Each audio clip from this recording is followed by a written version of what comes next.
know how gully the guy is. He just seems like a nice guy. Yeah. Are we recording? Yeah, He did this every time, bro. Mate, Never I was changes. just slowly going to drink my How drink. much offensive shit did we say? Yeah, I don't know, man. It's getting- only 27 seconds, right? Oh, So that's yeah, fine. you're right, It's you're not right. so bad then. we're good. I think I've got to address the main man's back. It's good to have him back. Wait, main man. Yeah, the main man. You know, The creator. It's like I never left. it's a bit awkward for me. You know, I've got my ex-girlfriend and my next girlfriend. Oh, you know, you say that, yeah. I swear down, right?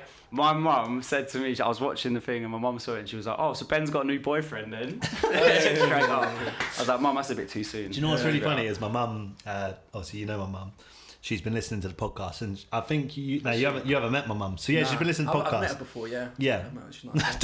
No, actually, I've met her. Yeah, I've met her more times than Dale. Yeah. She loved me. Yeah, but my mum was saying like, I really like Brad. Brad's really great. I really like enjoy it. But I like Ben more. But Dale's just like, you know, a slipper that you know. So I can't remember the expression you used. slipper? Yeah, it was like like your home slipper or whatever it is. Like A dirty slipper, dirty but- Do you know what I already...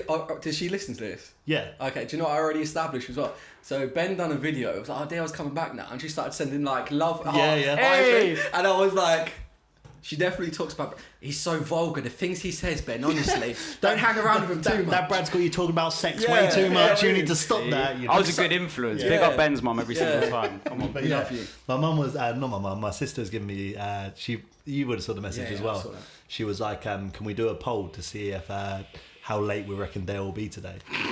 And it wasn't even. Yeah, that's what I mean. You weren't even the one that late. Bang on time. I was on Yeah. time, to be fair, yeah. But I wasn't anticipating him to show up early. And bearing in mind, I swear he's told me you're late to everything. Everything. Showed up early. Not today, Just bro. to park in my like car parking space as well. In the number one. It's yours. I've deliberately parked so tight next to his car so he has trouble getting in. Pulled and out. off the name Brad off the fucking back of the fence. Like, nah.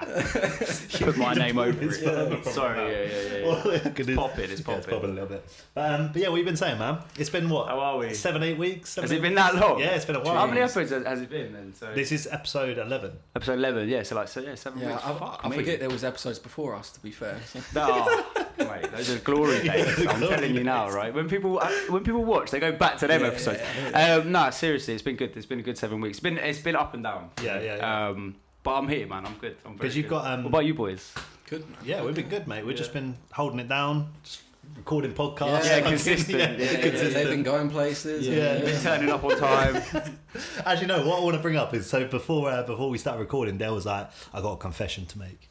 He was like, "I was in Bristol and I started writing some bars about you boys. I wrote a little cheeky 8-bar." I was so inebriated though, like I was off my tits. And I told him, I said, "Don't say a word. Let me hear it." So it's only right to give you the platform. You want me to hit you? I want to hear it. What I were we doing? Smoke. Like, No, he's got the bars. before he goes ahead, yeah. Remember I said to you we had a couple of drinks. Obviously I don't do music, obviously, and I was like, Ben, shall I write something? and I was like, no, he's not gonna do that. Do you actually write? No, not really. And I was brushing my teeth, like literally just before coming in. I was like thinking of shit just in case. Like But obviously- freestyles. I'm sorry, I didn't get anything. I wasn't even going to drop this, but I'm going to drop it. It was, like I say, very, very drunk. Sorry, I'm just quickly fixing this mic, otherwise it's going to be jarring. This shit never happened when I was on the show, man. Hopefully it's not too No. bad. Look at this dirty sock. The return of the dirty sock. I ain't even showing you my Sorry. socks. I just wanted to make sure the mic was correct for when you're hitting us with this I don't fire. think you two are ready for this, really. I'm gonna. I don't know if I am. I just hope it's not too personal because if it is, I might. I've not really. I'm having to come back with a little something. You think I'm joking? I'm joking. I'm not To joking. be fair, I've not really read it since I was really drunk at 4 a.m. I hope for that reason it's so bad. He's not even looked at it since he wrote it. And it's just Alright, Ready. listen. Alright. Smoke. Alright, cool. Ben wants to chop me off the podcast. Thinks he's bad getting Brad, but it will not last. so wrong. Hey, listen. These two motherfuckers sound the same. There's no contrast, and all they do is cause an offence to the girls. Got them on guard. Hey, me, I'm fucking stupid with it. Ever since I left B, I see a couple views are slipping. Sounding like the loosest episode ever of Loosest Women. I come with all the smoke, I leave these little boys' lungs spinning. That's Dale. Come on! Smoking! No, don't clap those. Do not clap your fucking hands. Before he's like, if there's any smoke, I'm gonna have a freestyle for him. Yeah, I he's know. clapping you, being like, "Wow, what an artist!" Yeah, I'm Hercules. clapping because I'm just relieved it wasn't too personal. Nah, I If didn't it go was, too deep. I would have had to write something. I didn't like get in touch with any family members or anything to That's find good. out. Like, That's yeah, good. you know. Remember that MTV show when they used to like go to people's like houses and that and like Yeah, find yeah. out. It's really weird because I actually wrote some bars as well. Go on, Did hit you me. actually? Yeah. Of course he did. No, you didn't. I always keep. That's why I wanted you to. Nah. I was Imagine I wrote some ready. bars. Yo, Dale, you want to come back on? This is my song, man. Straight into the grind flow. Like, Yeah, of course. straight away. But no, yeah, things have been good, man. Things have been good. It's been 7 weeks out. I've got a new job. Yeah. Again. Nice. Oh, another job. There Yeah. we But go. this time is the Sticking, one. Yeah, I say it every time, Brad. I'm sure he's explained. Like I'm up and down with jobs and trying to create, but trying to work and trying to do this. But this job allows me to work from home. You're working from home, and Yeah, man. Yeah. how's that going for you? Because this is the first time I'll be doing that. People I work with, I think some of them listen to this, so if they're listening, it goes very well for me. Right. Very well. That's yeah. good then. Yeah, That's okay, we'll brilliant, stay away man. from Yeah, that. I really I just try enjoy and bait as many people as possible. Yeah. It's hard work from home though, isn't it? I remember when I Yeah. was freelance, this was a couple of years ago. It's the hardest thing just being, do you know what I mean, in your own environment, trying to like Be motivated. yeah, be motivated and just trying to do your work as normal, like because you miss like the banter wherever you're working, you miss the kind of, do you know what I mean? The Seeing people, camaraderie, and everyone, like, yeah, especially because I'm doing it's sales, and that's like a lot of time you've got to be in a sales environment for that of course, to be. yeah. But Especially starting out, but especially like starting out and then not even being able to go into the office to learn shit and yeah, I think they're gonna do the whole Zoom stuff, and like we're gonna have like a specific person we can call and say, oh, I'm in trouble, I don't know what I'm doing, I'm going against all of the compliance. Your sales are through the roof, Yeah. but you've not followed one procedure. yeah. data privacy's been breached. Yeah, we've got loads of complaints. But yeah, I mean, hopefully this can be the one that I can sort of like work alongside. This is going to take you to the this next is step. Career, bro, career. Nah, sick, Yeah, but that's been me for the last 7 weeks. I've kind of obviously the last time that I was on here, I lost the job, couldn't turn up to the podcast, got thrown off. You know what I'm saying? You know? You had a shit day. It was a real bad day. Yeah. I had a good day that day. Upgraded. But yeah, no, we were talking about this briefly before as well, saying like sometimes you need shit just to go wrong for it to start going right again. Yeah, So you of just course, man. subconsciously kind of go, hold on a second, what am I doing wrong here? I Yeah. need to sort some stuff out. And yeah, I've just been trying to pattern up for the last 7 weeks. But Really. I think it is the best thing. Like sometimes that when everything goes to shit and everything falls to pieces, that's when you got a chance almost to rebuild. It's like when everything's kind of you're clinging on to stuff and you're like, oh, this job isn't right for me. Yeah. Oh, this isn't whatever. Like something's not working. It's When a refresh, you it's a can't restart. rebuild while you still. So when you go, all right, fuck it, everything's gone to shit. Everything's whatever. I'm not saying this is shit. Bro, I might as well go now. I'm not talking about you. I just mean in general. I mean in general. I knew It's I was like- going to get fried this episode anyway. Like, Once your life is a fucking shambles. yeah. No, Jump but out the window. But no, I just mean like with anything, I think it's a good chance to reset if like you know some things go wrong. 100%, Yeah, man. 100%. And then a really positive thing as well is like, well, it was kind of awkward. It was the first day, and I've worked at this place before, so I've gone back, and I knew one of the guys that worked there. He was like on my team at the time, and now he's sorry, bro. No, sorry. I keep moving it towards myself as well. He's definitely the better podcaster. it's a further. It's because you can't hear yourself. Yeah. And this guy came in and he sort of was like saying hello to everyone. He was like, oh yeah, Dale, like, yeah. He's going, yeah, Dale's a rapper. Oh, and I've been fuck. trying to keep up this sort of like professional Yeah, guy, yeah, and everyone's yeah. like, what, you rap? And I'm Yeah. like, yeah, I do a bit of rapping. And then they've obviously said, oh, you need to rap. Like, yeah, you're gonna rap now. But what's really positive about that is they were accepting of that. It Yeah, wasn't yeah, like, that's nice, man. oh, you're trying to rap, like get out of our company. You know? Yeah. So how do you react to that? Because of course, like I'm saying it, I'm trying to hang on to my glory days. When I was like 14 and 15, whatever, I used to, even then you get, oh yeah, EMCs and whatever are. Yeah. And like for me, obviously, I was different to probably fucking talented people. Do you know what I mean? But when they put you on a spot, you're a bit like, oh, do you get that feeling? Or? Yeah, for sure, man. Like I have this, it's almost like a split personality if I'm being real. Yeah. I'm kind of like, right, I work, but then outside of work, I do my music and do that stuff. And I just don't see any positive of the two sort of like integrating.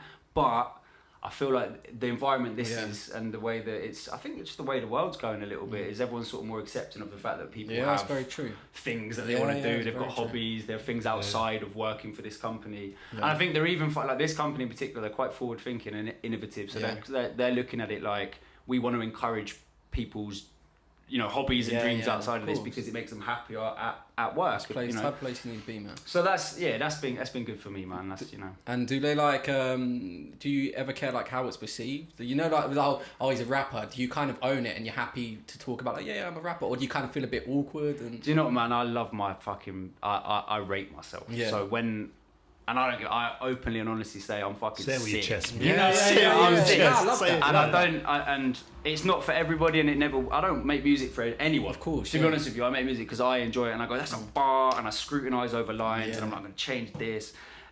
So yeah, I don't care about that side to it, because every single time that I've ever spat, I've never had someone go, you should give up. Do you know what I mean? So because of that, I've always had that kind of inner confidence where I'm like, oh fuck it, I know that I'm half decent, and people will listen. Yeah.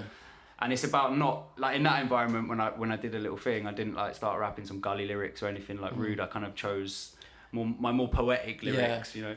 And did you never get the kind of feedback, like even with the podcast thing? Obviously, when I was younger, I may have taken it a different kind of way. But I've even had people, oh, your Brad's do the podcast now. And then they kind of expect me, like, oh, no. I'm like, yeah, I am, yeah. Do you know what I mean? Have you has that been a thing you've had to face then? People Yeah, have been, definitely. Because Because obviously I've never, like yourself, done music. Obviously Ben does videos and that. And people, when they're like, oh yeah, you done that, kind of try and make a joke of it. Like, yeah. Like, people love throwing hate on a It's situation. different, yeah. it's mad. And I don't know if it's a sense of jealousy or what, they want a reaction. I don't know what Maybe it is, I think it's just out of the norm, isn't it? It's like almost, I don't want to say confusion, but just like, that's not what you normally do. Why are you doing that? Exactly. You know? How And I dare you guess- do something creative? Yeah, You know what I mean? try and jump out of who we think you are. So, you know. But I think a lot of people that's their own insecurity sometimes talking. So when people kind of go in, oh, what you do this, like whatever it is, it's always like because they maybe not like brave enough to put themselves out there or put themselves in situations, they'll have to question everyone else for doing it. It's because they don't understand it. Yeah, and that's the funny thing. After you've like finished, like not defending it, but kind of like, yeah, I'm doing it. They always kind of finish off with like, oh yeah, no, I respect that. It's actually pretty good. That's what I That's mean. what they always In the finish off end, with, they yeah. will respect it Yeah, because so- you're putting because most people are jealous that you're doing it. I think jealousy is definitely an emotion in there because people are like, I wish I was doing that. Why has Ben not invited me? It's because he'll chuck you off. Yeah. Brad's got 3 episodes left. Then the conveyor belt keeps on rolling. There's actually a contract that I've signed and agreed to. I need to do 100 episodes before I'm gone. He's doing auditions on the weekend. But yeah, man, but it is a hard thing. I think definitely whenever you do anything in life, people just got a lot of hate in their hearts, haven't they? People just got a lot of like, negative energy. I feel like initially, if you're half decent. So when I first started rapping and people didn't know I was a rapper, you're the great example of that. So I rap. And it's like, what you do that? That's mad. Yeah. Oh, what? And then it's kind of a confusing thing. But then the more you do it, the more that people Becomes the norm. Yeah, it becomes the norm, and then they stop showing maybe love as. Do you know what I mean? I think the more you do it, you have to work harder to try and get that love because it's like, oh, that's what you do now. I found there was phases with only from my perspective, was when you start off doing something, people are really supportive at first. So some people question it, but as a whole, I think everyone's like, go on, mate. And then if you start making a bit of progress, you start doing making a few moves, a lot of people, I don't want to say they feel away about it, but they just don't seem to be as supportive about it. And then it's almost like there's this really weird middle part, which kind of where I'm at now, which is kind of like I feel like I've got support, but not everyone's really supporting. Yeah. People were more supporting when I first started. When my videos weren't very good or they weren't great. And it's probably similar to you when you were just kind of just doing music and just like not Fucking properly, about, fucking about. You'd have a lot more support. But then when you take it seriously and try and package it together as like a product and be like, this is what I'm doing, and start making moves, a lot of people aren't as quick to support it. And I don't know why that is. I have no idea. Yeah. But it's just a weird. And not to sound like a fanboy, like we've got him in. I love him. No, but obviously, like I said, I listened to your music properly, and I was Have like, you? he's really talented. I love the guy's music and whatever. And I started telling, that's love, bro. started Thank you, telling I appreciate several people about the music and that leads me on to like kind of question because someone said to me, oh yeah, he's brilliant, and then I had another person say, oh, he's really good. But do you think like maybe he should switch his flow up and whatever? And like I can sense in your music now from like listening to like the acoustic stuff and the singing.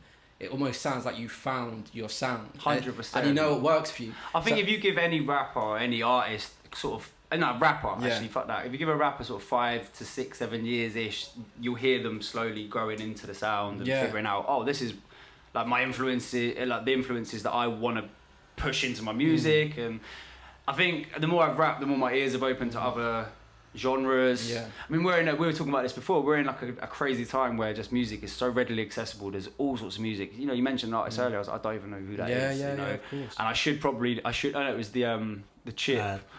Young Chip and and I haven't heard that. Yeah, I haven't. And Yeah.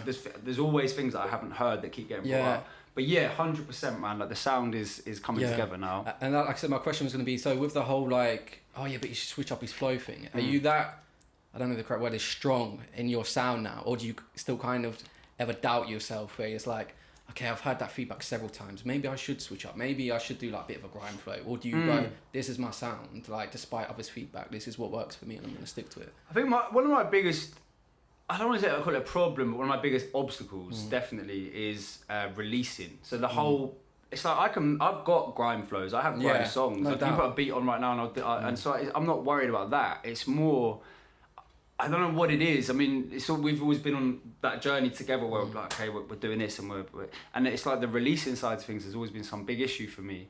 And I'm just kind of getting to the point where I'm figuring out why that is. So the EP that I've got coming out, little plug here, in winter. If you were interested. Yeah, it's coming. I haven't got a specific date, but I think it's going to be November. Yeah. But in that, you hear some different flows. You hear some different UK flows. A lot of it's generally hip hop.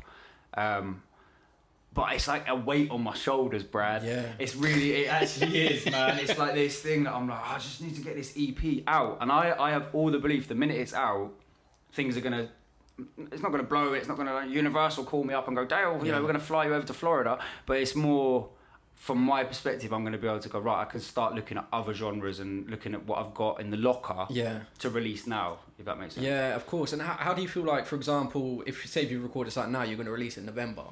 I don't know if it's the same kind of scenario when you hear an instrumental first of all and you're like, oh, this instrumental bangs, but you've been writing to it for fucking weeks and you're bored of it now. Does that same kind of thing happen to the music and you start doubting it over time and you're like, I'm going to drop this in November, but now I've heard this song over and over so many times, it doesn't sound as great as I initially thought it does. 100%. I think the best thing you can do, I love that this is an interview. I was going to say, I'm Trevor actually McDonald great. over here. I'm just saying it like, I said to him, I was interested in what listen. My first ever interview. Do you know what? Sick. You guys, I'll be in the living room if you guys need me. I'll be out there. Nice. Sorry, man. Sorry, I pre-warned you. I know you're really excited to meet Dale, so I just, you know what I mean? I don't want to get in the way of this. No, it was just like music related. Like, generally interesting. It's general. We'll never have this chance again, right? It's general. By the way, everyone look at this dirty song on Brad's fucking mic. So Dale, take me back to when you were free and you first wrote your lyric. Let's not go back there, How did you? Do you know what was the question? Sorry, I interrupted you. No, it's all good. Trevor. I'm sorry, man. Don't ask me because your jealousy is getting in the way of things. I am. I don't like it. I'm sorry. I said to you, there's a couple questions I want to ask. So the question was like, for example, like if you listen, beats wise. No, just music. Like it's the same scenario of instrumentals. If you hear an instrumental for the first time and like this instrumental fucking bangs, it's sick. I'm gonna write to whatever. If you hear that same instrumental, you've been writing to it for weeks. It may start to almost sound a bit stale, and you're like, I'm not feeling it as much anymore, and vice versa with the music. Like you said, you're going to release something in November. Yeah. So you ever record something, put something down, and then obviously you pull it down today. The time when it comes in November, you're like, I've heard it so many times, I'm actually doubting that now. I don't know if it's. Do you know what the mad thing is, right? So I've got a lot of songs recorded, and I've handpicked it's about 6 songs that are going to be going on this EP. 3 of which were made 3 years ago. It's crazy. And to me, they're still as relevant, still as fresh, and still as strong as a song as they were 3 years ago. However, there are certain songs that I'll listen back to now that I made around the same space that I'm like, nah, that's never getting released. That's staying in the locker, bro. And I'll finish off on this. I'm sorry. Yeah, go on. But no, it proves. I want 5 more questions. No. I've got some questions for you, bro. You take Listen, it's not a question. We're fucking him off, actually. Take the stage. Him. Nah, you boys, you just keep on going, Johnny. I'll be over here. It's not even a question. It's not even a question. I swear to you. I was just going to finish off. And we've been here 20 minutes just questioning fucking. He's loving it. Well, we got him on for a reason. The ego boost. So the last thing I was going to say, it kind of shows the genre that you're doing. There's a clear sense of direction for the simple thing. The genre that you're doing, there's substance in the music. Like I've listened to your music and you're talking about life things and whatever. Whereas back in the days when it was grime, it would just be it was all about flow and some grimy shit talking about running up in the houses. So I guess if you put music out like that, it's probably going to sound stale. But like you said, you recorded it fucking ages ago, and because it's music with a substance and talking about personal things, it's never going to age. I feel like that's kind of something I've landed on. Lucky, that's just my style. That's just lucky, really. It's just like if you're making conscious music and you put in, that's really what it is. It's just conscious rap. You're putting that out there. It's always going to have some relevance years down the line because what you're saying is about the world and about life and about how you're interpreting things and so 100%, man. Like certain songs, no, but the EP that I'm putting out, definitely strong. You don't want to talk anymore. This is the 10 o'clock news over the Ben Jordan. I'm sorry. I'm I love done. that. That's Can we it. just fucking talk about sorry. Chipmunk? Yeah. I want to fucking Fuck know. me. We've been 20 minutes. We haven't said one thing We've about fucking spoke Chipmunk. about Chip. All right, We've spoke Dale about May, yeah, great artist, brilliant. Let's get to Chipmunk. No, I'm joking. No, it's one of them funny things, and I didn't forget it because obviously with Dale, we've obviously done so much stuff together. Yeah, he doesn't even listen to my music anymore. Yeah, He hates no, it. it's all like You've literally heard songs from the start. You've heard. Yeah. Ben's been there when I saw the song I got out called "Sick of It," second plug, and there'll be more. But that song you heard from start to finish. You heard the beat get made. Yeah, you heard yeah. the first verse, the second verse. He heard the second verse get scrapped, and then a new verse, and then you've heard it over and over again, and then he actually he did the visuals for it. And do you ever listen to that song? Yeah, no, I do. Yeah. Oh, you do? Yeah. I didn't think that would be a yes. No, I don't wrong. It takes. I think after like you, especially if you're doing visuals for it, you listen to the song fucking 1,000. Because even before you even do the visuals for it, you're listening to it to come up with a concept. And so yeah, no, but I've always been I always get stick like from certain people because I'm like Dale, he's fucking sick. He's sick. He's sick. He's sick. And it gets to the point where I don't even probably have as many conversations with you about your music because it's just kind of, do you know what I mean? It's almost like business in a yeah, way. like it kind of is, and you don't. kind of thing as well, So as much as I'm joking, being like, oh yeah, it's funny doing that. I was actually just, for me, I was shutting off and just listening because it's very rare we have those. Yeah. We have conversations about music, but I don't necessarily talk to you about your actual thought process behind it. So Ben, what work are you currently doing? Yeah, come on. When did you Let's start talk about working? me. Can someone please ask me a question? All right, Dale, let me take center stage. No, it's it's interesting. It's interesting. But we were talking earlier about like music obviously being saturated, and you're saying there's artists you don't know. Yeah. And it's a topic that I definitely want to get into because it's the same with like, I think if you're consuming content, creating content, whichever type that is, the fact that it's so saturated right now, there's pros and cons for both sides. Obviously, the pros is that whenever I speak to people, they say there's never been a better time to be a content creator than right this second, and I'm like, true, right? Yeah, Everything's so accessible. So, for example, we're able to we come here, we record this podcast.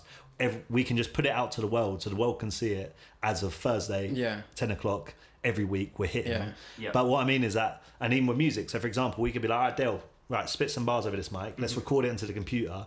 Press a button, and the next thing you know, it's on all of the streaming platforms. Yeah. So it's a real positive thing. But so the question is do you guys see it as a positive or negative, or do you see it kind of you're neutral to it? I was gonna say to you, like, to add a bit of context, so when you say saturated, like prime example, do you mean as in how accessible it is for people now? No, so it's saying so when I say it's oversaturated, I mean, like, for example, there's a lot of it. So for example, because it's so easy for us, for example, like creating a podcast. I don't know how many podcasts have been made in the past year, but we're not like first to it. Do you know what I mean? We're kind of like, we're hopping onto the thing very late. So what I mean is that you could be so for example, this could be the best podcast in the world right now. All right, let's just say it. Pretty much is. Oh, pretty much is. You know what I'm saying? But this could be this is the best. Let's say this is the best podcast in the world, right? And we just started it. We're 11 episodes in. Best podcast. For us to be able to get it in front of people is a lot. It's easier and harder. So it's easier in terms of I can put it onto the world. It's harder because there's so many of them. So it's like, why would someone give us an hour of time when, for example, you've got Chucky and Joe Budden, you've got Poet, you've got all these other platforms. People that already have an established fan base. But it's the same concept with, like, for example, being a musician. So it's like Dale, like, for me, is like one of the sickest UK musicians, full stop. Like, I enjoy his music and I love it. But the problem is that it's all well and good saying that. It's like, okay, cool. Well, I know that, and you might know that, and Dale knows that. But how do you tell someone in Scotland, fucking Dale May, you should check him out? And he's like, I would, but I'm too busy going through my list of a million people. And like I kind of said to Ben before, maybe this is like my lack of knowledge on the music itself. But I said, like, the kind of genre that you're sitting in at the minute, I can't think of an awful lot of artists. And that's kind of, I don't know if you want to say like niche. I think I used that word before. I don't know if that's the correct term. But maybe to say there's definitely... I think there's certainly a lane for it. I think it's probably exactly like the Lil Kana, Frankie Stu. Yeah, that's what I said. Has anyone found it? Has anyone even used the term for it yet? I don't even know. But yeah, maybe not. I don't know. I'm sure. I think it's just like really chilled out hip hop, depressing hip hop. But the likes of Lil Kana, I said before, is like people in America, Canada, are listening to him and stuff like that. Do you know what I mean? So that's taken him some time. I think to answer your question, like, from, I guess, I'm gonna jump straight in because I'm fucking man of the moment. Man, he's here. He's back. The punching points from Dale, mate. Do you know who fucking come up with a name for this podcast? Right, no, on a serious one. Shit, no, anyway. Like from my perspective, I think as an artist, definitely it's a bad thing. Yeah.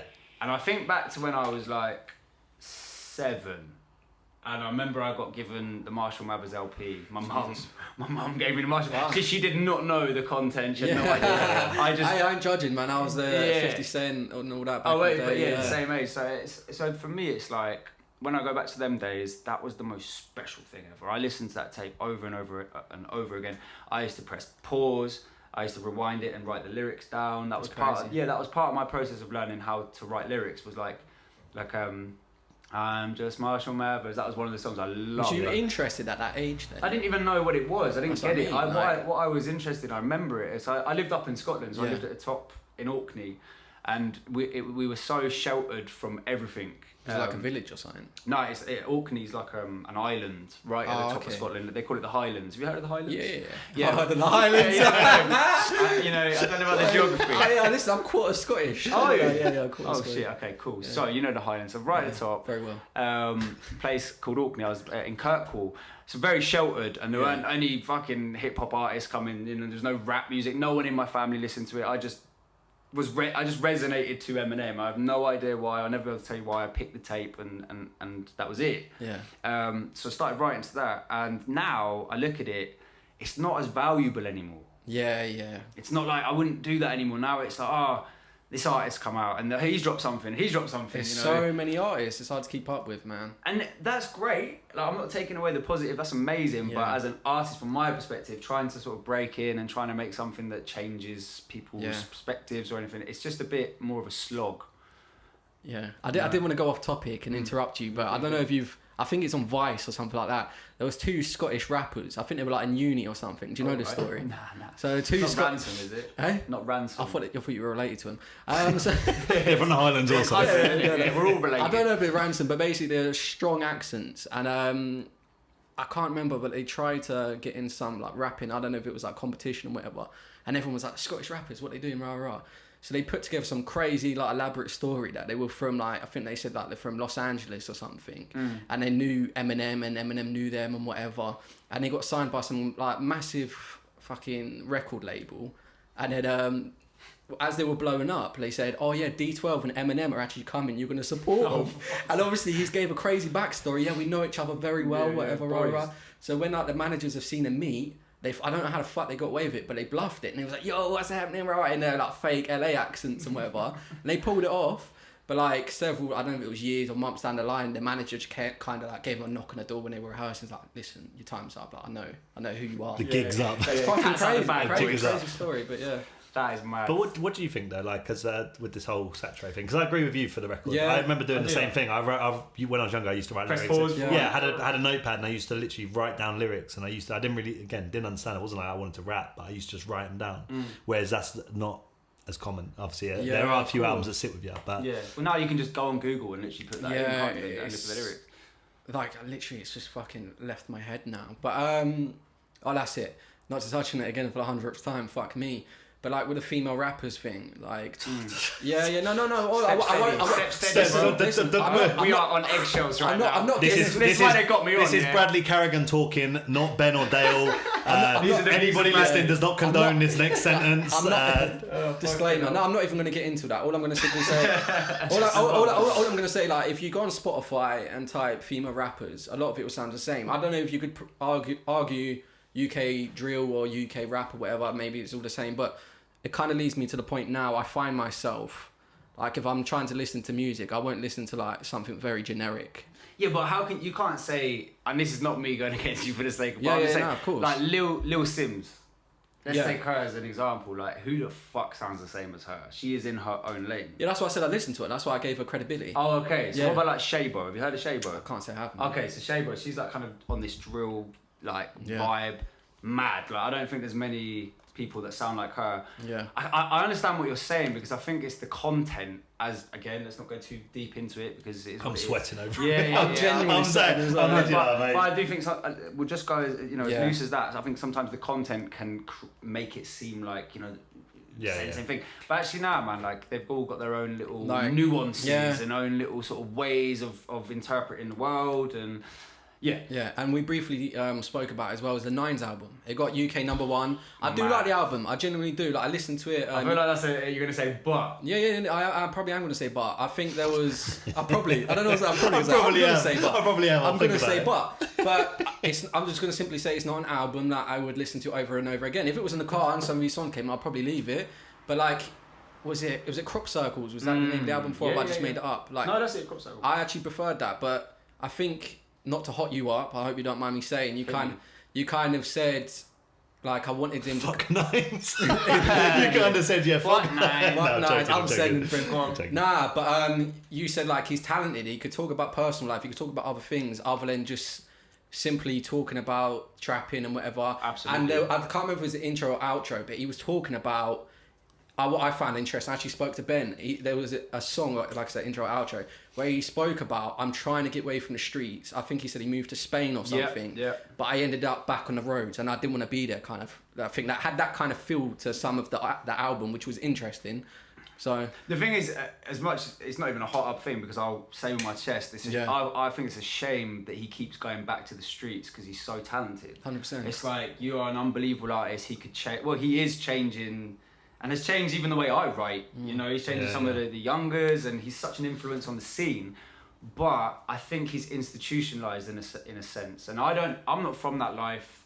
I'm not from the blocks. I don't have to sell drugs in order to feed whatever. Do you know what I mean? So I don't know anything about that. However, it must be hard. If that's what you're used to, kind of thing, it's easy to slip back into that. And also, he's probably making a lot of money from that life. Yeah, he says he made $1 million off it. That's he what said, I mean. I'm making $1 million. The problem is though, is that, and this is the sad thing, is that I'm not sitting there saying I bang Nines. I love Nines. Like I think he's talented, of course, and I appreciate. Yeah, that's what I mean. So it's not, but. You see so often about the stories of people who stay in the hood when they make money and they're in that category, it never ends well. So I just hope that doesn't happen because it's one of them. You get caught and you don't want to. Like the thing is, if he's got he stabbed like a year ago, stabbed in the face. It's like he wouldn't be in them situations if he wasn't on the strip, and he's always talking about the strip. And the thing is, it kind of took a 360 because people were like, I think I was on a podcast I very briefly saw. I think it was just earlier today. There was like. Fucking guys from the roads were like, yeah, we rate him for that. Like, because everyone's expecting to talk up on it and like throw shade or do something. Instead, he fucking, I don't know if that was the time he moved away from Spain, but he disappeared off the scene and he just came back and his music absolutely banged. He didn't even need to address it and he didn't. So I think he got respect for just doing that work. There's something Che Lingo says, which is it's called a trap for a reason. Yeah. You know what I mean? Because you're trapped in that cycle, and I feel like maybe that's a little bit of him. But #1, and I feel like there's going to be a shift now for him. Hopefully. I hope so. Yeah. And I wouldn't want... It's weird though. We were talking about this again. So it's like... My mate, on a really drunken one the other night, it was like 5 in the morning, we were making music. He was proper steaming. We've been drinking vodka and he turned to me and he was like, I've got something to say to you. And I was like, this is going to be dynamite.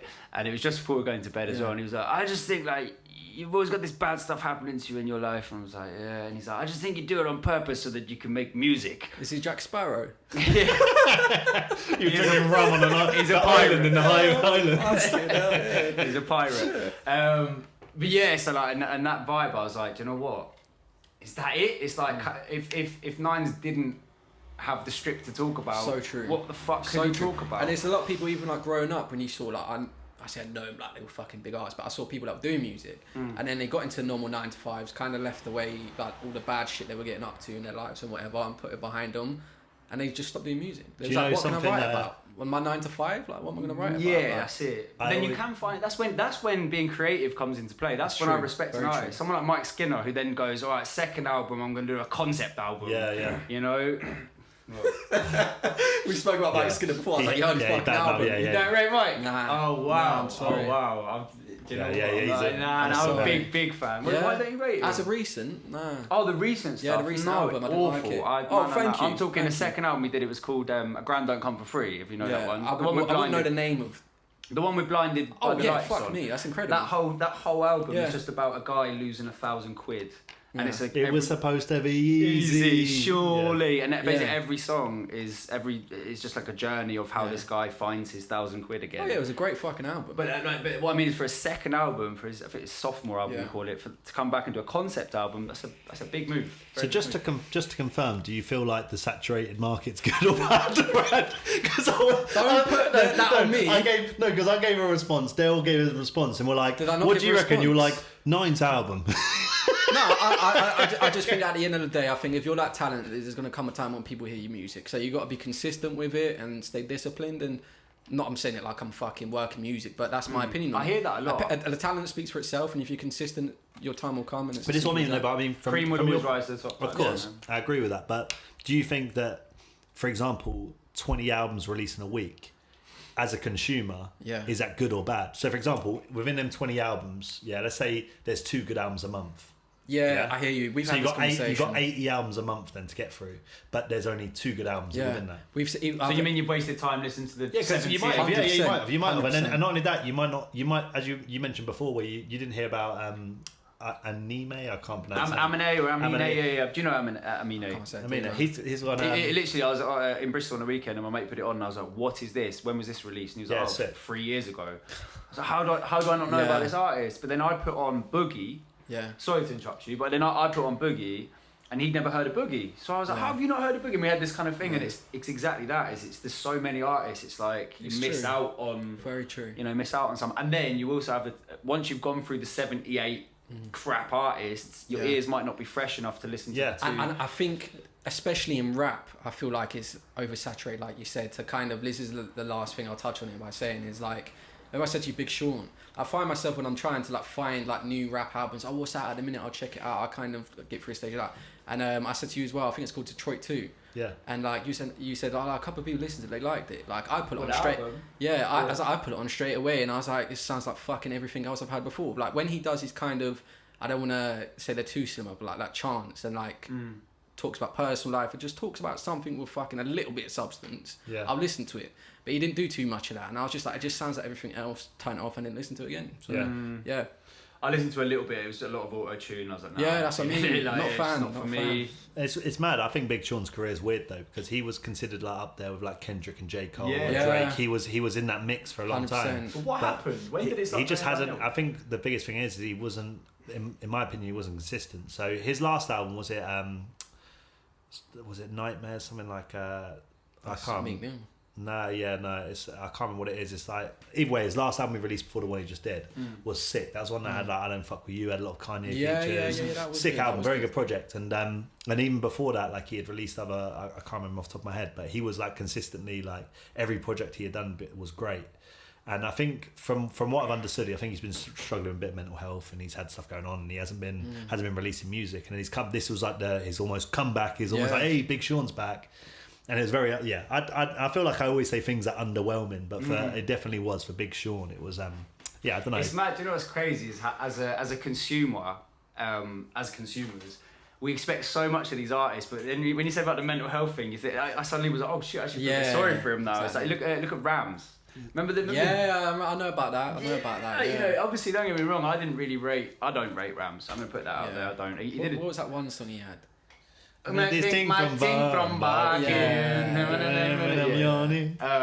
and then he did another one, Family Tree, if you remember Family Tree. But they were hits, man. Everyone rinsed him, and he wasn't in a mental, like he didn't have the capacity to take that on. Oh really? Yeah, and you gotta feel sorry. He's young guy. I know about the mental. I didn't know it was because he was getting fucking shit for like. But he did that performance, didn't he? Yeah, that's why people were sending him like death threats and stuff like that, like kill yourself, and then he became really suicidal, and it was just very. But he openly spoke up about it. It's a fair play. Yeah, and a lot. I think then the industry also started to back him as well. Like Krypton Conan were behind him, being like, "Yo, big up." I really rate him actually because again, music. I'm not gonna say like I love it, but so he did obviously the Barking tune, and there's been so many artists who have come out had that one kind of commercial hit, lived off that. Yeah. Next to him, they become irrelevant, and he loved spitting bars. That was his thing, and that happened to be the song that hit. And obviously, he's good at making songs. You can't debate that.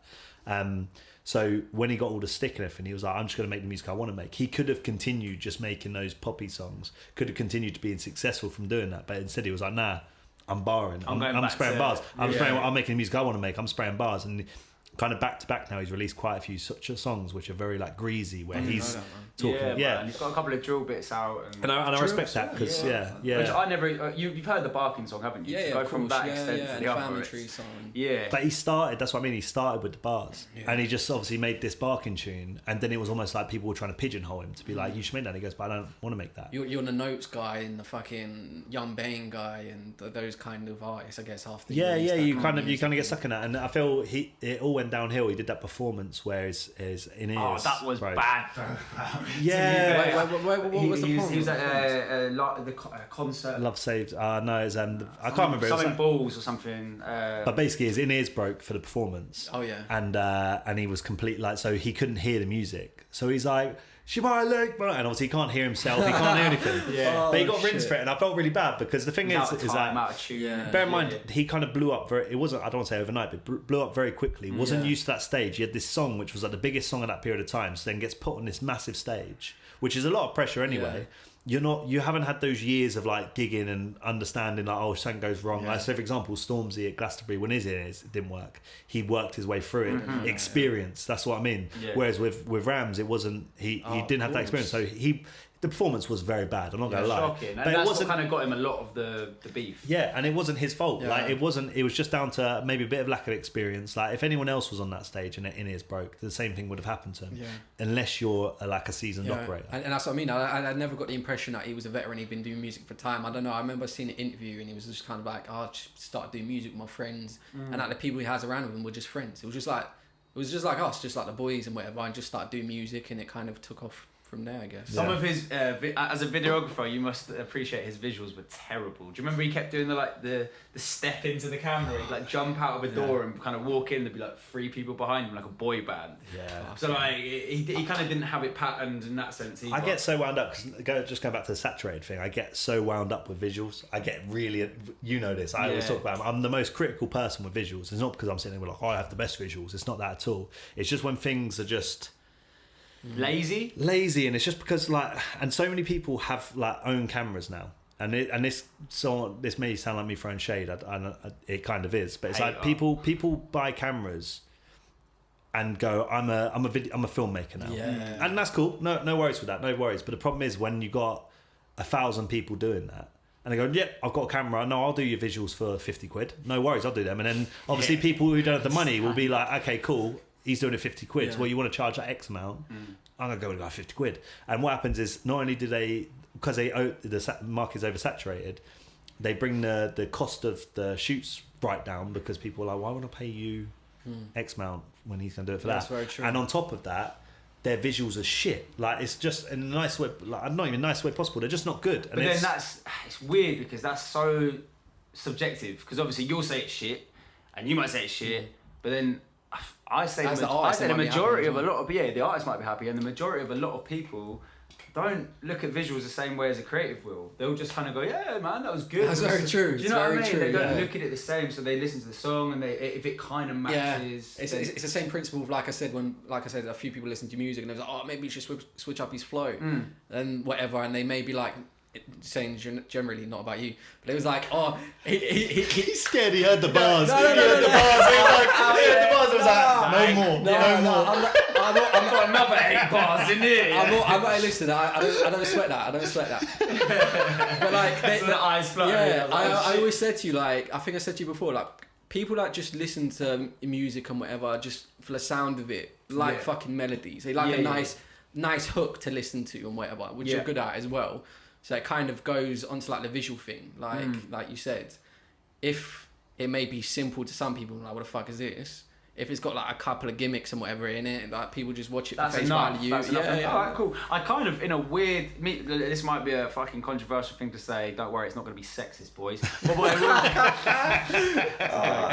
be, but it will be. No one will be watching this far. We spoke about music. We said this last time. No one was fucking listening. They did. No, do you know what? I've got to be real, man. You guys, you've got such an array of conversation topics, which is why you genuinely are a better podcast than me. Because I live and I breathe music. That's what I do every day. I go to work and I talk to people about music. I'm boring like that. I want to talk about music all the time. So like, even when you're talking about boxing, I'm like, yeah, I watch a bit of boxing, but I don't really watch much boxing. I wouldn't be able to get involved in that chat. So either way. But with what was I saying? I just want to say when you Went said on that, tangent. that's one thing. I'll come back to what you just said, but that's one thing Dale said. He messaged me like I think after we'd done our first episode, he goes, "Ben, mate, listen to the pod, really good. Could you imagine me talking about Tyson Fury and Andy Joshua?" I'd be like, they're the only two boxers I know. Like, Listen, the silver lining is that you're fucking obsessive about what you do. So I feel like you Can kind you of get your tongue out of his ass? Mate, Can I'd you say, yeah. just Listen, give him some mate, stick? I Say thought it was something gonna to be him. some Hey, hate. You took his how many- spot. how many You epi- took his spot. This is your Want me to write podcast. another He eight came. bar? Is that what's happening? Stick it on him. 64. You were saying I'm going to say something that's a bit controversial, and it's not. Sorry, So yeah, drill music to me is, and I love the fact that people from that background or people from that environment are turning a negative into a positive. So I want to put that out there Well, first. Yeah. Sorry, go on. No. You was gonna say? I was just gonna. You two, I'm getting sorry. fucking off this. I'm sorry. You two, no, you go first. No, No, you no, go no, first. no. Sorry, young sir. Hey, Oh listen, no, hey, honestly, we're fighting yeah, on the spot. honestly, yeah. I can't deal with this. I think like this is. Listen. You two are just loving each other Right. on. So we could even. I don't know if you. But how I said Hey, this, man. if you'd want to come on as well, obviously it's cool. But I said to Ben as well, like you don't know this. I said I'd love to get a drill artist on because it wouldn't necessarily be for us to delve into drill music too much because obviously from our backgrounds and whatnot, we're not from the streets. We can't touch on certain elements of it, and we can only relate on what it is for face value. So it'd be very interesting if anyone knows any drill artists that we could possibly get on the Actually pod. get them on. Yeah. I think, I know a couple of people that fuck with drill, but I don't know, I wouldn't say they're from maybe that background, because I feel like you kind of have to be from the bits to know someone that's really from from that background. But what I was going to say that's a bit controversial is I feel like a lot of drill music, if you listen to it, maybe bar from Heady and a few different artists, they're kind of talking about exactly the same thing. It's like a formula. You know, if you're not talking about bad bees and flying packs or whatever, then it's like, you're not a drill artist. Yeah. And that might be a very general...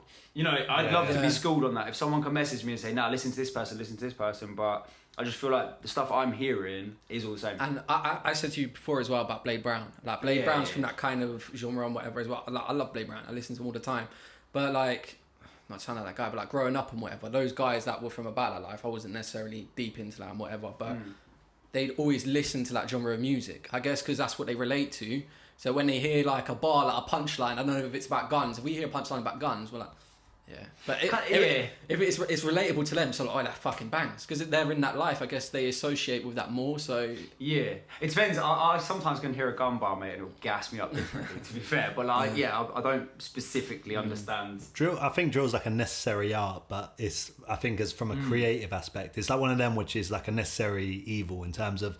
It gives people an opportunity to express themselves, and people, they're only going to talk about their life. So I feel like if you're making music, you should only talk about what's relevant to you, right? So if you're making drill music, it's like, okay, not for me because I'm not from that life, and it sounds all the same to me. But I've got respect for the drill artists that do it because I'm like, you're doing something with the. It's positive at the end of the day. It is a positive, and I never would want to say. stop doing it. Stop doing it, or drill shit. Because I'm like, it's not for me, and I know it's not for me. I'm probably not their demographic of person who would listen to it. But I always look at things like the art of it. I look at, again, I know we're all pretty similar in that. Like, you like looking at the actual creation of it, and actually how smart is it, and how like, do you know what I mean? Where they taking it? Yeah, where they're taking it, what they're doing, genre. and that's what like Heady One I think gets a lot of stick, and people kind of like people go, oh, he's not about it. I don't know this shit, but he is probably the only drill artist I know of, and I'm sure there's others, so forgive me, I'm not that clued up on it. But for example, like chucking in these samples, these nostalgic samples into these drill beats.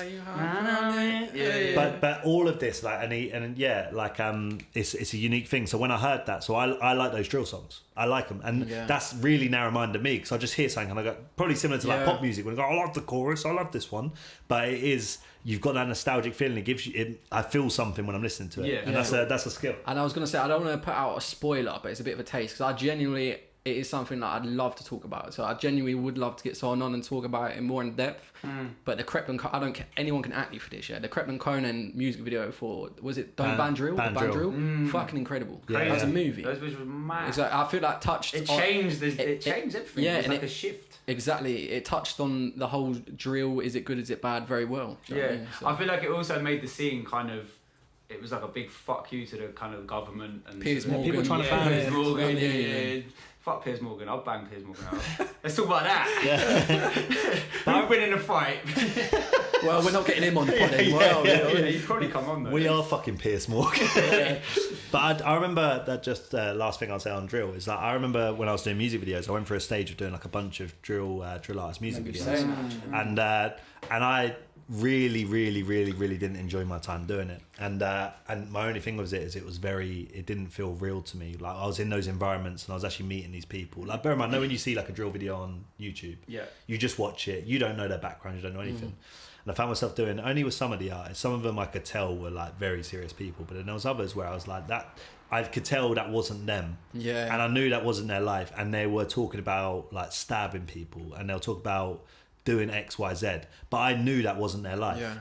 And I was like, it was so frustrating because I was like, I think again, if you live that lifestyle, you should express yourself. But now what you're doing is you're painting, you're having that lifestyle. Would you say it's almost stealing from? It's not even stealing. It's just false. It's just not. It's not real. It's like if I made a song. You're sorry to interrupt you. Oversaturating the people that are talking about their own. Yeah, but you're also painting a bad light. Because I think the really good drill artists, right? I don't think they're just going, I'm gonna fucking kill you. I'm gonna stab you to bits. They're not. They're talking about what they saw, what they've seen, what they've done. Real shit. In my opinion, the real artists. So the real people will talk about it on a real level. So they'll talk about the stuff they've seen, the stuff they've done, the stuff they would do if certain things happened. Yeah. They wouldn't then just be like, yeah, I fucking love it. Got a 10-inch blade. I'm just running around with it. They're not like that. Yeah. Whereas there's these other people who are doing that, and I'm like, you're an idiot. Yeah. Like you're just an idiot. You're not doing it for the music. You're doing it for clout, and that's where I'm. I love a clean Segway. I love it. Yeah. So that segues onto. You love a Segway. Yeah, I love a clean Segway. Love no one I love more. Even more so talking about the clean Segway. Yeah. I know. I probably shouldn't do that, should I? You dirty dog. This is a Segway. Jazz hands and all that. But I was speaking to both of you guys earlier. You mentioned about videos and you mentioned about drill, UK rap, whatever. Passelet brought out just, I think it's over a week ago now, the whole family tune. And I said to you, as soon as I heard it, I was like, Ben, obviously as a fucking videographer, I was like, watch this. Like the camera angles is such a simple effect. The way they use the camera even, and at the fire effects, it's just such a. And like I said to yourself as well, I was like, I had a vibe to it. Like back in the day when you used to listen to grime and you had like more Fire Crew. And there was just a fucking vibe when you listen to it. It had that same energy. And I was like, I find it incredible for these UK artists that haven't necessarily had, I don't know if they've had a lot of money invested in them and whatever. But also... It looks like, when you look at the visuals, it looks like... No, they are. That's a proper production. With them, so the Millions one that you got, Lagger. So Lagger, which is crazy. Insane. Is he signed to a label? I should have probably checked that out. Fair. I don't know if he's signed, but he's someone who's very big. I don't know if he's very big. I've heard quite a few songs. I think he's one of them where he's been on the come up and he's just kind of hit that. He's coming up. He's hitting to that. Way. No, he's hitting to that point now where it's like it's. I think like every artist, people know about him. Whereas I don't listen to that music, I don't know about him. But you start seeing him in more places. He becomes that guy now, and he's in the news. He's in this thing. He's in that. So I know he isn't on the come up in terms of he's figuring his stuff out. I mean, as in fucking. I know he's not Ed Sheeran. It's a very different comparison. So forgive me, I can't think of one. Like say like Stormzy. He's not fucking established where he can just blow a load of money and have a lot of financial backing. Like for him to go to Kenya and like I said, get all these fucking gully guys, machetes, AKs, and there's more to it than just that video, by the way, and just like the effects, and I just found it crazy, man. For sure. For like that kind of scene and genre at the moment, I just to see those videos kind of back to back released at a similar time. Do you know who paved the way for that? I feel like there's a lot of music videos which are sick. Like I always talk about bad ones, but there's a lot of good ones. But Mist was the one who started. I'm not gonna lie. I love Mist. Yeah, but his music videos, he was really smart with it, and he would go to these kind of really dope locations and be like, film this proper music video that looks sick. I hate using the word movie. It's a mega mazza. But yeah, and so Mist like paved the way, and I feel like a lot of artists are almost following suit now. They're being a lot more smart with their visuals. They're doing really cool shit. Do you think they can do visuals that look expensive on a budget. Is that what you mean? So they're able to like not use too much money. I don't know why I'm so money orientated, but it's true though. I'm just Yeah, interested. but in they'll- there'll still be like bigger productions. You can tell the difference between a video that's a proper production and one that's just kind of like, for example, a run and gun situation, which I film like run and gun stuff. So that's like stuff I don't always want to do that. That's what I do. The ones with proper productions, you can tell. So they are going. When I say they're I'm not saying a massive budget, but obviously a proper. But they would have had a budget and they would have done it all properly. They would have done it as a proper production. Right. But and don't get me wrong, you have to get to a certain level to be able to do that, because like when you're starting to get to that stage, you're looking like 15-20 grand for a music video. Yeah, which You've is a got to lot. Have that, like, Is that a lot of money though on a music video? I guess not really. Depends for a UK artist, it's probably for UK. Well, it depends what you're doing, but it's That's what I you're mean. doing on the side. Depends if you've got little fingers in pies. It's Stormzy shut up, filmed in the park. No, but this is what I Crazy. mean. This is what I mean. You don't need to. This is always. That's what I say all the time. Like, Yeah. so when you're on the journey of like on the come up. Yeah. That's why I think You get away with you be doing that. smart. Nah, you gotta be smart. Like you don't need to do it. Like so, for example, that Save Millions. It's called Lager, isn't it? Yeah.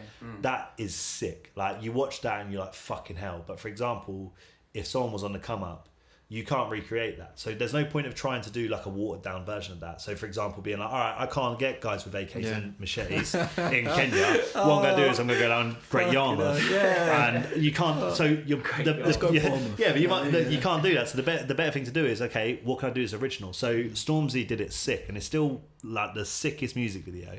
Just filmed on a handheld camera. There's Know Me From. Oh yeah. Well, it goes on my WhatsApp and my iPhone too, Yeah, and it's just and it's a one take video, just filmed on a shitty camera. So sick. Like there's even a thing it where a actually car, one take? yeah, and there's even a part where a car cuts him up, and he just keeps it in the video.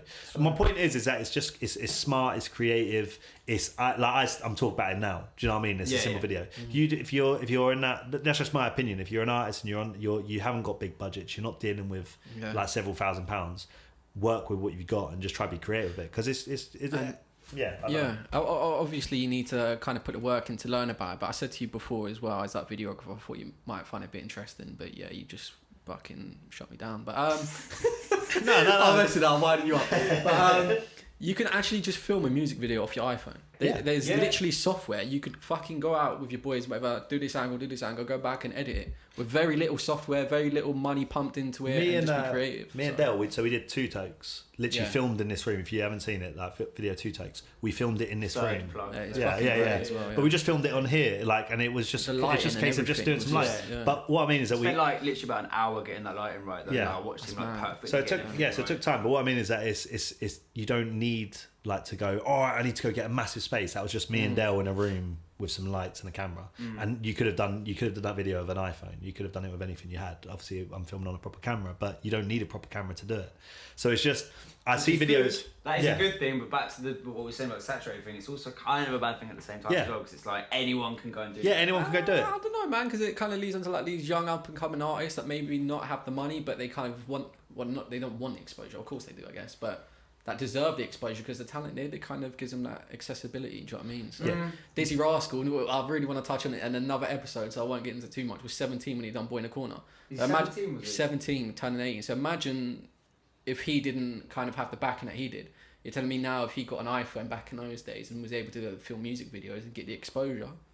Yeah, so it's hard, but that's what I'm saying. I think certain artists that are big now, so the ones we know, so you got like Kano, Gets, Dizzee, Wiley, would they, if they were to come out, and it's always a common question of, if that generation come about now, how would they fare? And I'm just like, do you reckon that they would stick, again, using your theory, cream rise to the top? Do you think it'll be one where, there's 6, they'll come through? Like, so let's say no one knew who Kano was. Like, I love Kano, so no one knew who Kano was.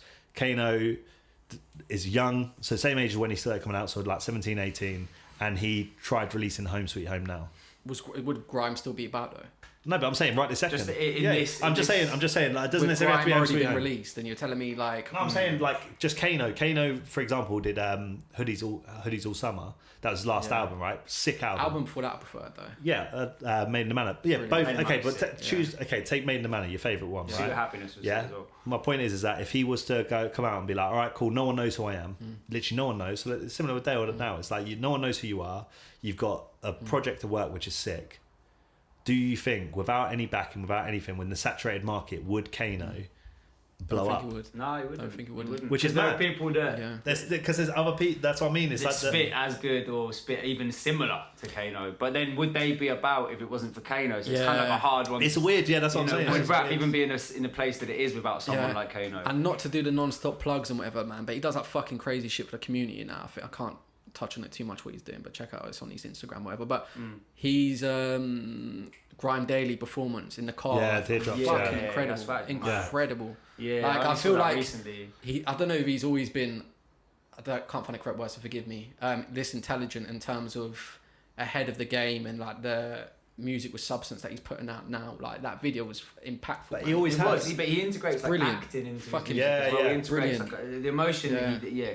He's Brilliant. one of them artists that I feel have grown. Like he's similar to like Jay-Z. We'll talk about Jay-Z before. But for example, as you get older, get more mature, More wise. your content and music changes. Of course. So I love that. For example, his last album was a lot about stabbings and about Yeah. like the police brutality, about like kind of all of these things.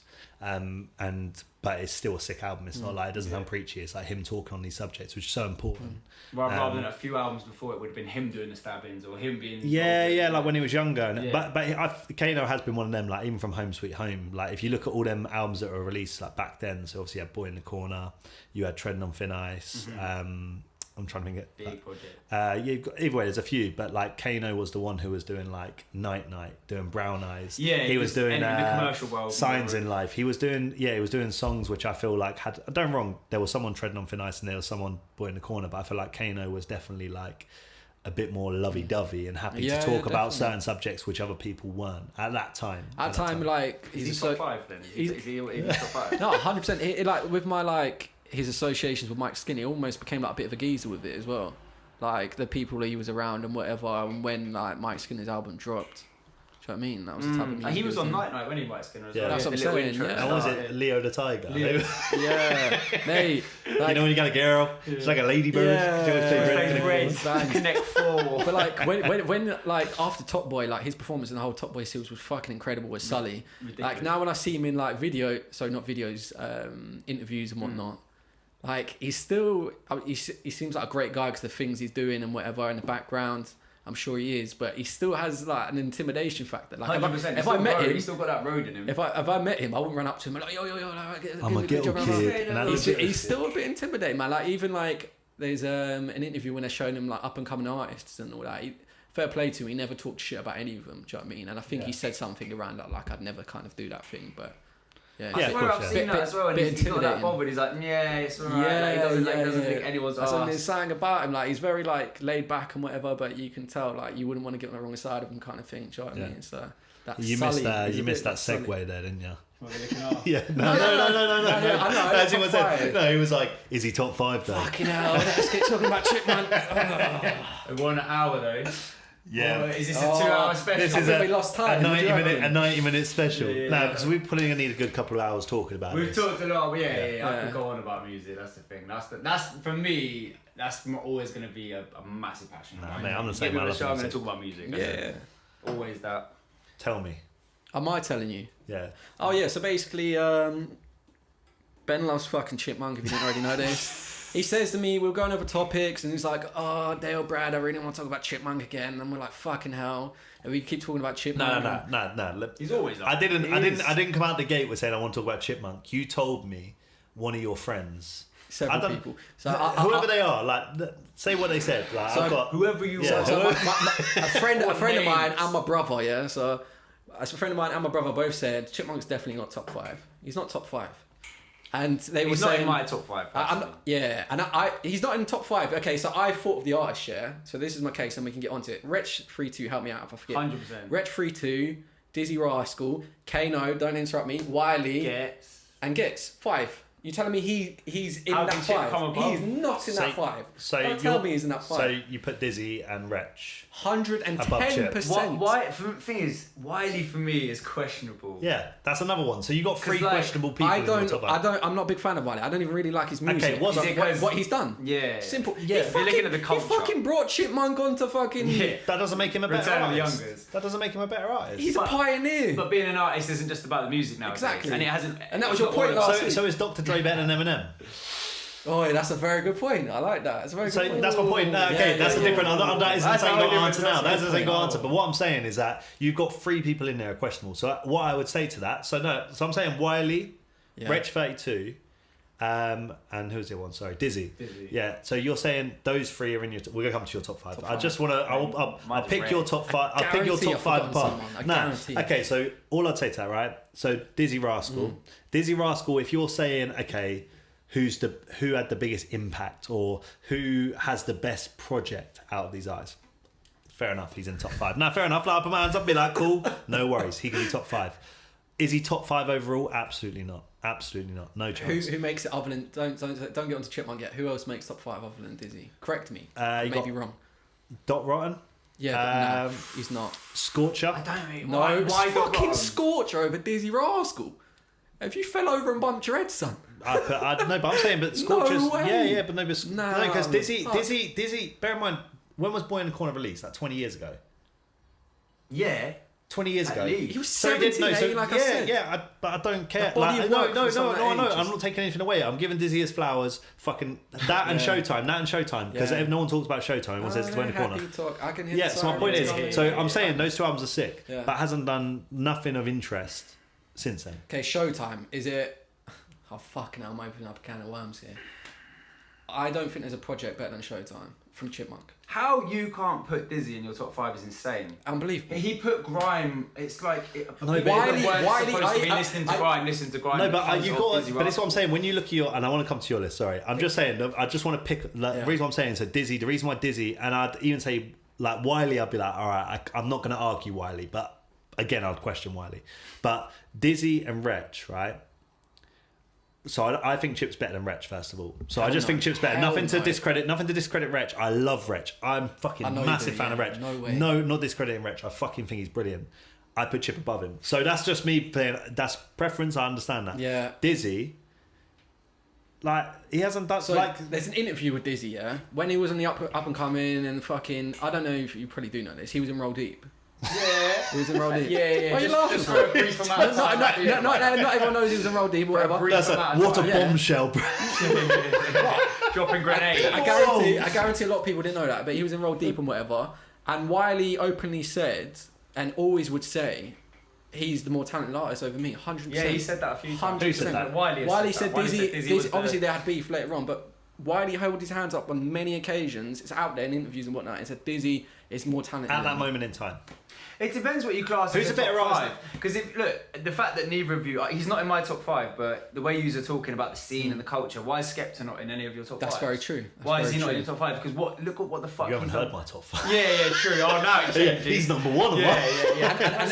And look the how thing is, influential he has been very true. on the scene. Very so if we're true. talking about influence, That's hard. That's a hard one. That's a hard one. Do you know what I'm saying? That's a very good But one. he's not personally in my top 5 because I don't sit there and listen to Skepta projects over and over Yeah, again. yeah. I love her Skepta for you. Brilliant. But I don't think Dizzee has a like again. It looks at what you compare it to. So I think everyone's top 5, and it's always going to be subjective because if you look at your top 5 artists, you'll be like, well, he released that project that was sick, and he did this, and it's like, Wiley created the grime scene, so he's got to do this. Yeah. Oh, he did Tunnel Visions, he did this. But what I'm saying is that in my top 5, the way I look at it is who's been consistent from when they started to where they're at now, who's released the consistent good, like it doesn't, because I'm not going to argue. If you're looking at who's released the best project, I'm not going to argue that Boy in Corner is the best project. So if you're looking at your top 5, but who's consistently released the best music, that is who's been involved in the most iconic moments in their time. Not just one iconic moment, not to be like, so Boy in the Corner was Dizzee's, like, Bro, that was his thing. That's one of the most iconic moments. Yeah, no, that's what I'm saying. But I'm saying, I'm trying not to interrupt you. So keep that's what I'm saying. That's one. No. So you can say the Boy in Corner thing, okay, that was the biggest. But after that, has he kept that level of momentum in terms of being iconic Dale, moments? please tell me you agree. So I see where you're coming from. So I'm not going to strongly disagree because I do see where you're coming from. But I think impact is the word we're looking for here. Dizzee Rascal versus Chipmunk. Dizzee Rascal's had so much more impact on the grime scene as opposed to Chipmunk. Like, it's clear. It's black and white to me. But that's what I'm saying. For me, it's not about, I wouldn't put him in my top 5 because of his impact. And then that goes his opinions. Because then I go, that's what I'm talking about. So I know when you talk, like, I know he's not English, but like, for example, 6ix9ine. look at the impact he's made. True, Does that put him but- anywhere in the top 5? Yeah, No. but positive impact though. He's just done it because he's Yeah. a controversial figure. It's a different thing. Yeah, it's very Yeah, negative. no, of course, though, yeah. I know it's different, but what I'm saying is that's what I don't. Impact's obviously a thing in it, Yeah. but it can't just be like you have a spike, Yeah. and then after that you drop down and you're not Right. about and you don't do anything. I know. I remember my English teacher. Yeah, I shit you not. I found out listening to Boy in the Corner. I remember there's builders, there's geezers. Everyone is listening to Boy in the Corner. It had a fucking massive impact on the scene. But that's not the debate. I'm not debating. I that he know, didn't. I know. So, okay, in which that's case just my then, argument. So it depends what you define top 5 as. So let's take away the impact. Let's take Yeah. away the culture and the grime. What top 5 of artists in the world, Yeah, sorry, go on. in the UK, do you listen to now? That you sit there. I know Chip's number fucking 1. Why you? Put your C's up. Yeah. No, but But yeah, but who yeah, no, but is that's- it that you sit there and you go, oh, I'm gonna Jamie's Ben's number 1, isn't it? I remember you saying when we was. because if Bale ain't in there. Boy, but I know. Yeah. Who's your top 5 you listen to? If it's not me, I'm leaving. Brad's top 5 is just me. Don't forget Dale.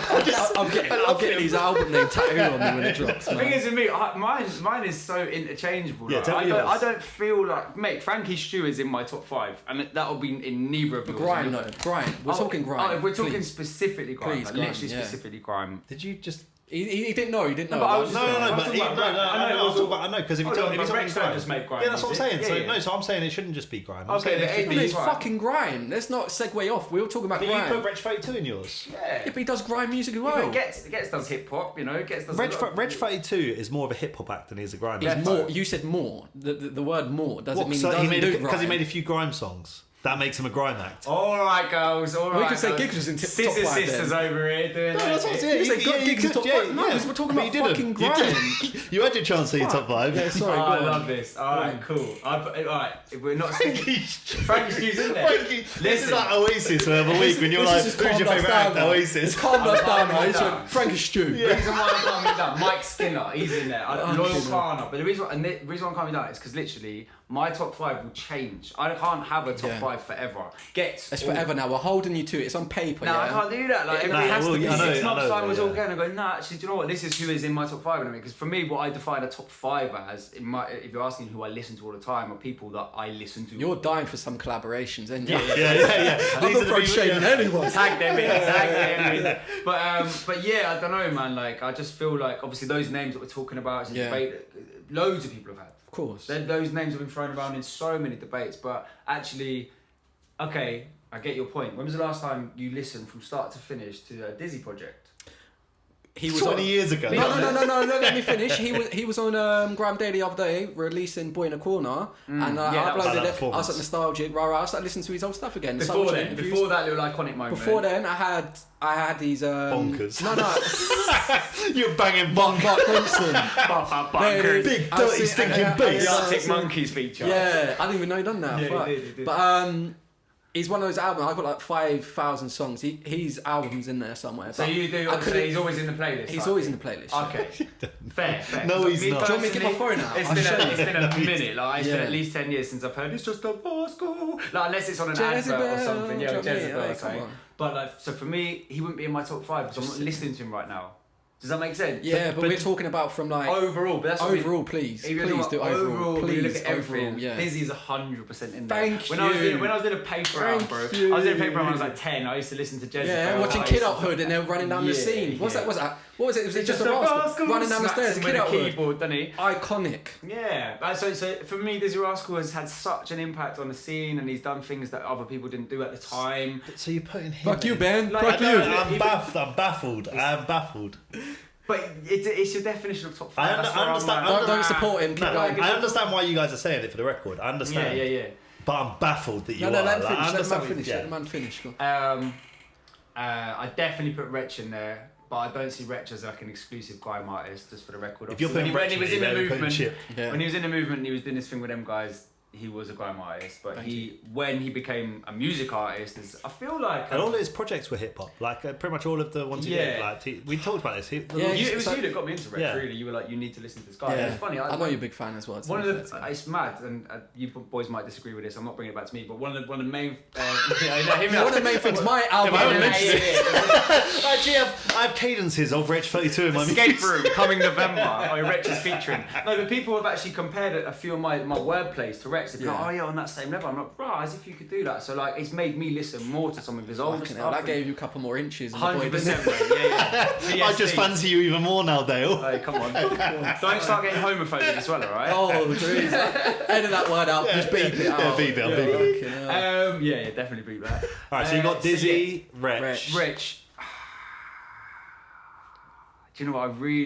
I would put Wiley in there. I would, because it's Wiley and Achilles. I think we've got the same. We've got the same. Kano and Gates. Yeah. Kano and Gates. Can't argue with it. That is the top 5 in grime or in the UK rap scene. Nah, you can't. So you'd say Scorcher over Gates? That fucking... Not over Gets, man. I felt so aggressive. I'm sorry if I did get aggressive when you said Scorcher. I felt passionate about that. I do like Scorcher, just for the record, but you just put him in... No, but I'm saying I'd put Scorcher above Dizzee. Genuinely, I would. Moving on, did you cover all your 5? No, but I would. Have you watched any boxing recently, mate? That's Tyson Fury. That Rocky Balboa. When's he playing AJ? Inspirational. He tells me when he wakes up in the morning. That's the most loose boxing talk. So he tells me he wakes up in the morning and does sit-ups staring at Nah, Scorcher does not. No. But hear me out. This is what I'm saying. Everyone comment. This is what I'm saying though. Like, hashtag fuck Ben. Nah, because you're saying you're putting Dizzee in your top 5. No, that's what I'm saying. But Scorcher is still about making music now. He got out Prince not long ago and started doing music. And how many more projects? And no one's heard that music. I don't care who's heard it. It's not about who's heard it. I don't care if one it's not person's music heard of it. magnitude. That's what I'm saying. No, but you're looking at completely different things. You're going, that had all the clout, so I'm going with that. The clout? No, the impact, magnitude. Those are the words we're using. I don't care about any of that. I don't care about any of that. Because that isn't about... I don't know. Because the thing is, so when you say it's an iconic moment, why is that? Because everyone's listening to it and it's a moment with everyone in music. No, because someone heard it and it was like, fucking hell, this music. And he made it his own. No, of course, yeah. And it landed on so many ears from different disappeared backgrounds. after and made bonkers. Okay. I see what you're coming. That's what I'm saying. So you're putting in top 5. You're putting in top 5 when he went and made bonkers after. So the way you're talking about Chipmunk and you're talking about bonkers. But Chipmunk started. So Chipmunk started with that. So he's the point is, no, but he's consistently throughout his time, Chipmunk, he has consistently made good music. Whether you disagree with whether you want to, he is from start to finish. But Scorcher has. Yeah, but that's what I'm saying. But neither is Dizzee. So I'm just saying I'd put Scorcher above Dizzee. Because of I wouldn't put Scorcher. I'd just say he's made more consistently better music than Dizzee. But how does that make sense? Like someone could make... Okay, so that's like saying... So Biggie Smalls didn't create that many projects, did he? Yeah, but hold on a second. He's one of the impact. greatest, biggest legends in no, but history of course. But he got cut short. Like, you can't count. So when someone passes away and they can't consistently make music, you still base it off their work right now. What they put out, it still has the same impact. Of course, yeah, but that's the same. This is what I said last week as well. I said it's very hard to compare artists who only have 2 apps. So when you were talking about your 5 list and you were talking about Loyal Kana, Frankie Gunn, and Harvey Shue, yeah, they were in your No, so when you put them in your thing, like when you were saying that, I was like, I understand what you're saying, you took it from there. But if you were to try to put them in your list now, I'm like, you can't because they haven't got enough work out and they haven't been about for long enough. Yeah. So what I'm saying is that if you were to compare, if you were to go to your top 5 list 15 years ago, a lot of your acts would be the same. Yeah. So you know what I mean? So I'd say you're right. So I would put Wiley up there, of course. I'd put Dizzee up there. I'd put Kano. I'd put Gets. Wretch 32 is again one which I'd question about being top 5. I love Wretch 32, but that's one I'd question. But we're talking about 20 years later. We're not talking about back 15 years ago.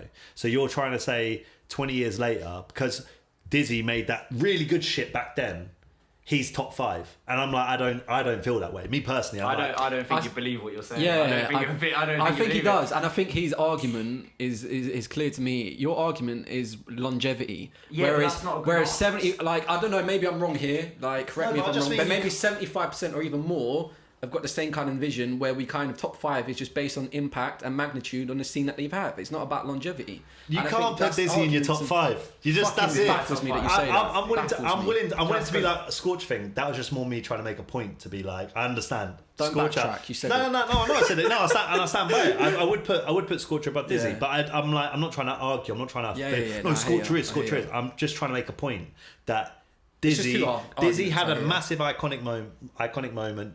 Changed the game, fucking sick. One of the best UK music moments, full stop, not debating that. But if you're looking at over the course of 20 years of music and you're putting him in your top 5, that's like he hasn't even been popping for 25% of it. Yeah, but the music that he made has been popping. Don't get me wrong, I still haven't listened to the project for 10 years, so I'm still going to start. That's what I'm saying, but for 75% of the year, 75% listen to that project now, and I don't know if that's a nostalgia Showtime as well. I don't know if it's a nostalgia thing, so we could listen back to that project and go, oh man, it's a banger. I'd say it would be interesting if we showed a bunch of 16-year-olds Dizzee.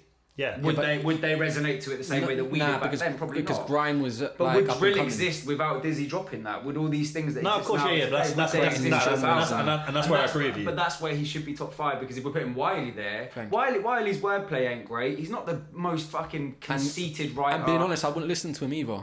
I listen to Gangsters every now and then when I'm in the car on the way to work. I remember that. You know, and Grim. Remember Grim? You got a true listen to Roll Finger Girls Best. Celebrate that and all that. Do you know? Do you know what I tell all my mates? I always say, I always like when people go, I wonder what like Criminal's doing now. And sometimes people ask about Bruiser. And I tell Bruiser, I see this is true story. I tell tell everyone that Bruiser works in Topshop in London. And no one remember the Mitchell brothers? Yeah. I say the same thing when people go, oh, what's happened to Mitchell brothers? I say they work at Topshop with Bruiser. People are out there now believe that, because even people who I don't really know, I say that to them. What he's actually doing music boys still that do rap now? Baz and Pete. He only put me on the other week. Pete and Baz top my top 5. I won't argue that. 100. They've been popping longer than Dizzee. Get me, you know. You put me on to them another week. I thought they were parody. Do one. No, they're so serious. But then I saw this interview. It was like a behind the scenes thing with them two, and they're actually really camp. They're actors, like they used to be in like the thespians. Oh, swear. Yeah, and I think like their their grandson has convinced them to. I think he writes the bars for them. Fucking brilliant. I love it. Yeah, it's pretty cool, man. No, their grandson writes the bars now. Writes the bars for them, and then they split them obviously. But they're actors. Because I didn't really understand fucking like their content and the stuff they were putting out. I remember laughing. I was like, it's actually pretty sick when you listen to it. It is. And then I was thinking, how have these guys thought of this? Because obviously how old they are and whatnot. It's like, how the fuck are they thinking this stuff? It makes sense. It's all written for them, 100%. It's all patterned. Anyway, it's been emotional. Yeah, I think we should probably, Song of the week. I'm glad we can all agree Dizzee is in the top 5. Please, can people, like, if anybody does listen, stand on that hill, he's not top 5. Comment on this. Not top 5. Like, I'd love to know if I'm wrong on this or Ben's wrong, but... All right. The thing is, you can't be wrong about a top 5, can you? Ben's wrong. You boys can be fucking wrong. Top 5. It's been the Dale and Brad show. That's what I'm saying. I feel like it's been a nice thing to introduce you guys. Like, here, man. I can't wait. This is literally the first time I've met you. To be fair, I've known Ben for a long time, so it's been a funny dynamic. But it's been really good chatting to you, mate. You haven't really given me much attention. And you. Sorry, man. Sorry. Who wants to go first? Yeah, I'm going to go first. I'm the guest. I'm no longer the podcaster. So, basically, I'm going with a local artist from MK. I think he's Dale, mate. And then his one is down there. Fucking hell. Same song. Should have told me. I was going to play yours as well. It's a guy called, he goes under the name Houdini Komplex. Hey.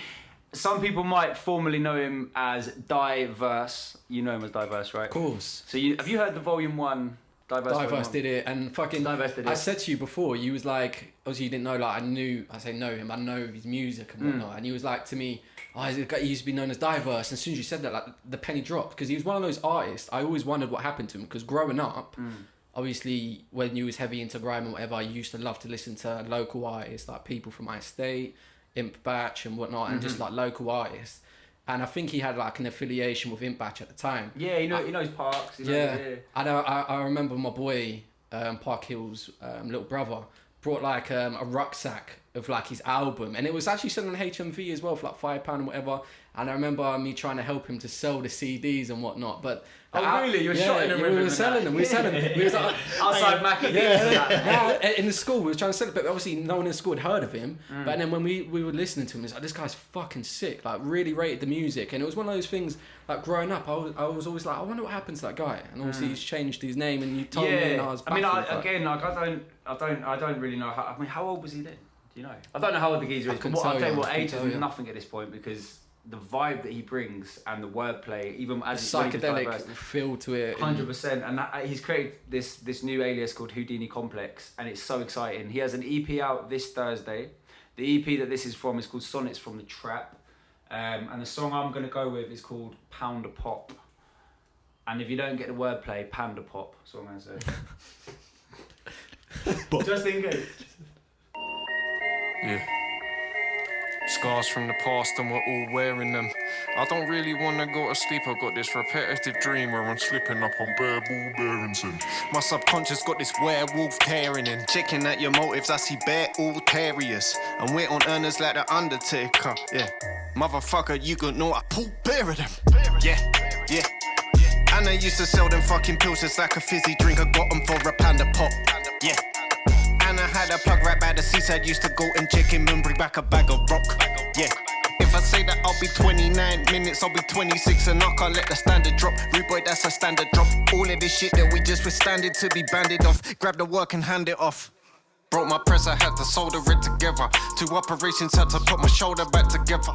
Growing up without no money, holding it together. This money feeling twice as good, you're folding it together. I used to pour it in the sieve, you'd hold the jug to measure. I used to hold the metal plate, we molded it together. Now I'm feeling like you should be working in a busy laundromat because of how you folding under pressure. And I used to sell them pills, they come in like a fizzy drink. I got them for a £1 a pop. And I had a plug right by the seaside, used to go and link him and bring back a bag of rock. And I know how to grow 5 boxes in a bedroom and still make the place smell like Davidoff. Yeah. If you see me working on your block, I'm in a hurry, it's not no motherfucking. Yeah, 6 strings, I'm packing your basement. Pull up in Japanese whips with trappers adjacent. And I'm known for this Colombian flu.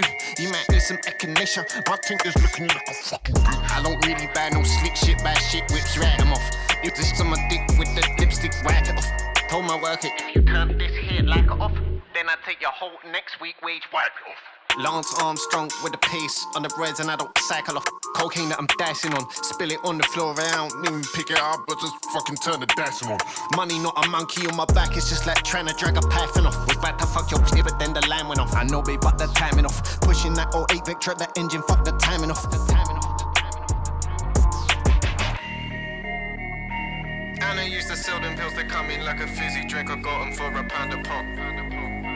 And I had a plug right by the seaside, used to go and link him and bring back a bag of rock. And I know how to grow 5 boxes in a bedroom and still make the place smell like Davidoff. Yeah. Well, that was Houdini Komplex, £1 a pop. You're back now. Cheers, mate. You know, nice. I was just out there just picking up Houdini Komplex, innit? Just talking to someone. He was like, I need a wee-wee. Is it okay to go? That was like an hour and a half without pissing, to be honest. Yeah, that was sick, man. I'm going to check more of his stuff out. I find it with this, we listen to music, don't we? And it's like, you want to actually take it in. Of course. We added to like the playlist and whatnot anyway. Yeah, so 100%. It gets bumped a lot. Yeah. Do you want to go next? I'll let you go next. Yeah. Alright, cool. So this is an artist who I've done some work with before. So I know it's like a collective group called Foreign Souls. So I know Wade, who's kind of part of this group. This song's a little bit old now. I think it's like a year old. But I still bump it. I come across it the other day and I was like, this is sick. I loved it. It's called Something. It's just a bit of a vibe. I don't know if they're still kind of constantly making music. I haven't seen anything like new from them. I've seen individually they've been doing stuff, but I don't know if as a collective. Is he just going? Is he not going under Wade anymore at all? Yeah, so I think he's still doing his stuff, but this is like something that I know. So they're like a group, and they're called Foreign Souls because they're all from different. Oh, that's cool, man. Oh, really? Yeah, so they're all. Nice. I don't know like which nationality they all are, but they're all from different places. So they're just all. They obviously all. They I think they do a lot of stuff like through the internet, like how everything is now, just kind of make these songs. And they actually did a song with the song with Manny and Coates Guy, that Nauseous song. Oh yeah. So one of that them? I think it's Joe. I'm really bad. I'm gonna look like an idiot now. I forgot his name. I think it's Joe. But either way, he done the beat. I think and everything for it, and that he's the one who sung it is. Oh, so he's part of Foreign Souls as well. So either way, there's quite a little bit of a complex thing, but it's a dope song anyway. And I haven't seen Wade in fucking ages, but big up Wade. Big up Wade every day. Yeah. So this is called Something by Foreign Souls.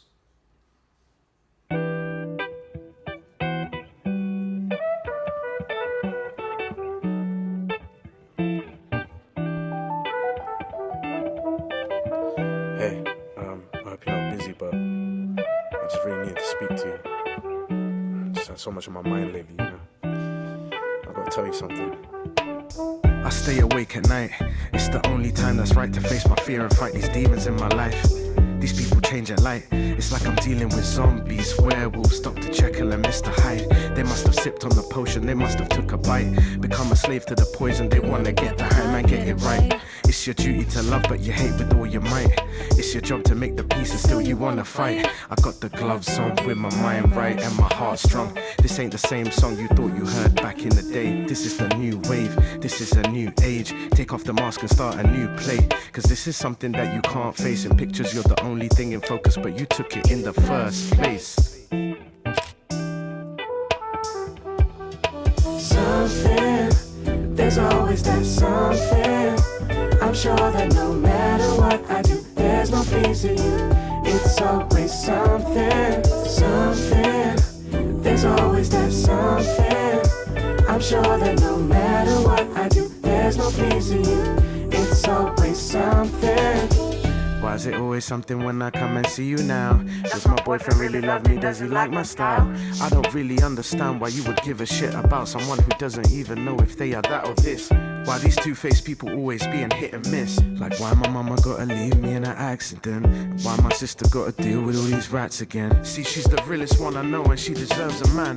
It's the realest people out there that deserve to shine. Don't hold it back, cause I've been holding mine. And I can tell you from experience it's never fine to let them come through, abuse you and then just cross the line. You give these people an inch and they're gonna take a mile. You give these people a pinch cause they've been sleeping a while.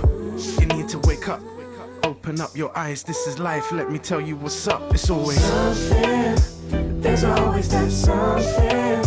I'm sure that no matter what I do, there's no pleasing you. It's always something, something. There's always that something. I'm sure that no matter what I do, there's no pleasing you. It's always something, something. There's always that something. I'm sure that no matter what I do, there's no pleasing you. It's always something, something. There's always that something. I'm sure that no matter what I do, there's no pleasing you. It's always something. Very vibey. Yeah. That's a fucking great song. Keep making music, definitely. 100%. All right. Sorry, I was just getting That 90-minute show, that 90-minute 90-minute show. All right, hit us with it, big boy. Yeah, so I wanted to close out with this, man. It's a fucking vibe. It's just laid back one. I meant to say Big Brad. Big boy. Big boy. Yeah. Say Big boy, sorry. Boy. glitter on you, by the way. What's going on? You've got all this. Boy, if I said to me, so I put like fucking matte powder on my head, yeah. I do that with the powder stuff. I said to him, there was one episode I had fucking loads of it all over my top and everything. So mate, well, you could tell me look like I got dandruff all over me. Could you not see it? So that's what it, no. So of course that's what I've got down me now. So it's not dandruff. I've not got a problem. Do you know what I mean? Just to put it out there. You up, No, it's good. You needed to do it to explain. But yeah, I felt like this was like the right song to close out to, man. It's vibe, super chilled. I don't know if you'd call it jazz, whatever. Forgive me, I'm not the best at identifying genres at the moment. I just know it's a fucking vibe.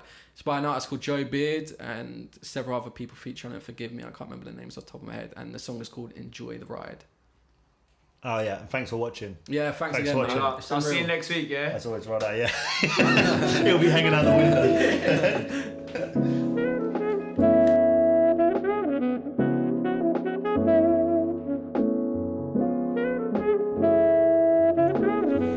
Got me onto something. You sit back and enjoy the ride. Can't lose a lot from nothing. Lose it and you've lost your mind.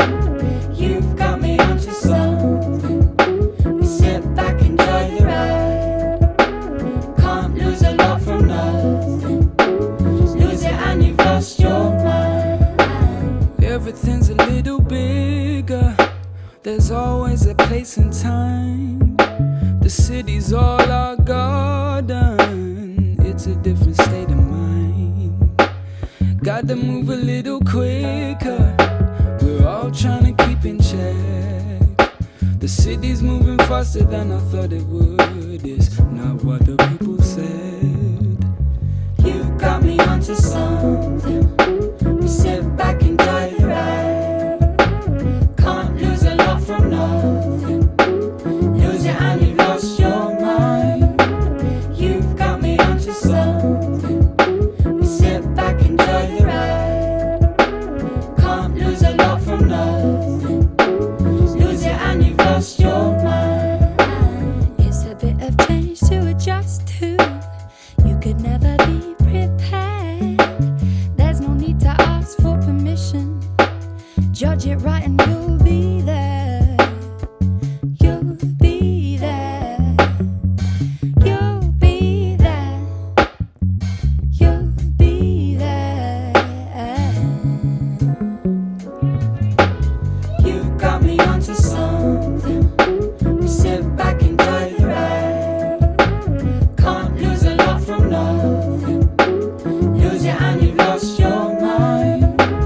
You've got me onto something. We sit back and enjoy the ride. Can't lose a lot from nothing. Lose it and you've lost your mind. I'm not sure if growing up helped me for the better, but I'm here and that's enough. So it'll only get bigger. But now we got a thing to do.